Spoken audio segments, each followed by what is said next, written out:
A rational society steeped in instant gratification. Today, we explore how our rational, efficient society has become entangled with the pursuit of immediate rewards. From psychology to theology, this paradox reshapes how we feel, act, and relate.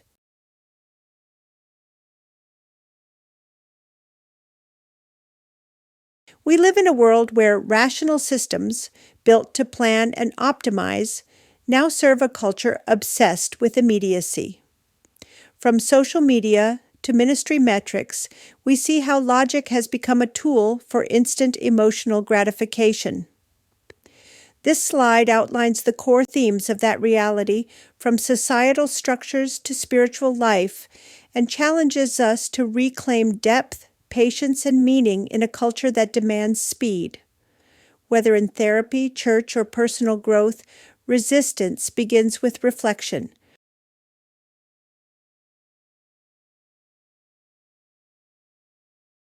I've spent my life walking with people in crisis, from combat zones to therapy rooms.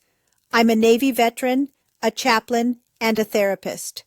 My experience spans both faith-based and clinical spaces, helping people navigate trauma, anxiety, and uncertainty. Today, I bring that perspective to our cultural moment, where logic and immediacy often collide. Let's take a deeper look at how this affects our minds, our ethics, and our relationships.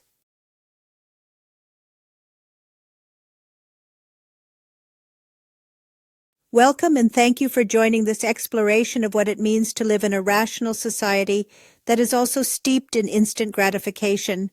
This presentation examines how logic and optimization intersect with the craving for immediate rewards and what it means for our emotional, ethical, and spiritual lives.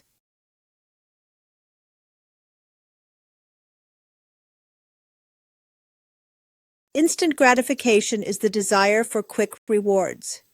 Technology has trained us to expect fast responses, from online shopping to social media validation.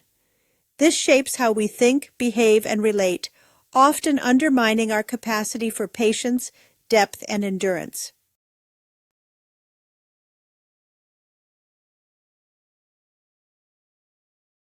We now use rational tools, algorithms, analytics, automation to satisfy irrational impulses. For instance, streaming platforms use sophisticated logic to keep us watching, but the goal isn't wisdom, it's engagement. This creates a paradox, rationality serving short-term craving rather than long-term flourishing.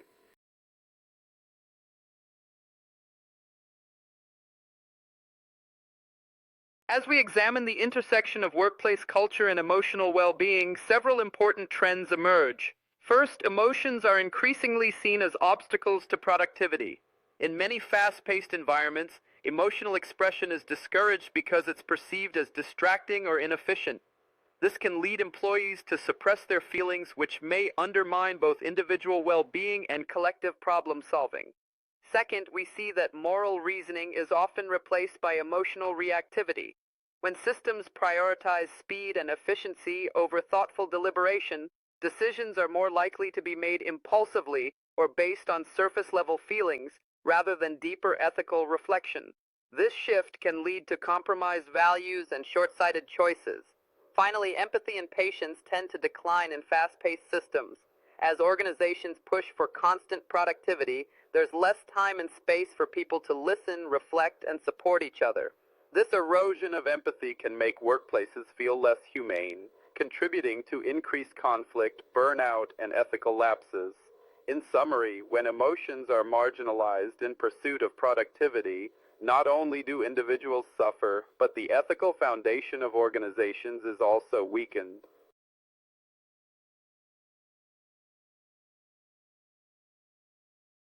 In America, this paradox is especially visible. Workplaces demand high output, while workers seek relief through fast pleasures, scrolling, eating, shopping. Political and public discourse is dominated by viral sound bites instead of thoughtful dialogue. Burnout and disconnection are widespread.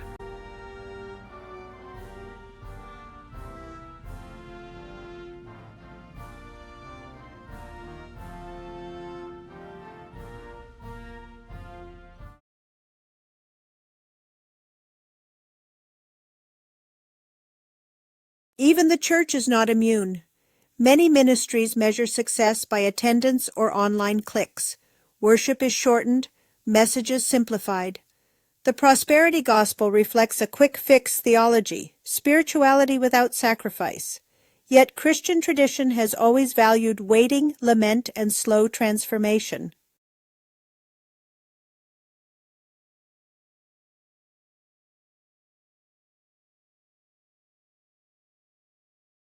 To resist, we must recover practices that shape the soul over time, like deep prayer, communal discernment, and slow learning. Leaders can model slowness as strength, and churches can reclaim faithfulness over flashiness. These habits are essential in a world that wants everything now.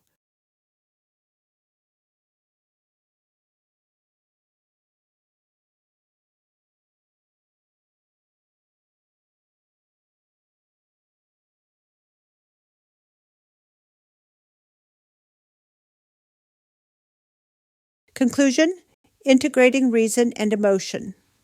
We don't need to reject reason, but to balance it.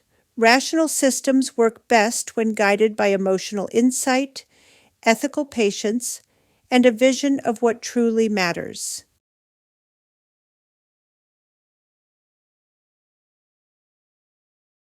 These are the key sources that inform this presentation. They represent research from psychology, theology, and cultural studies.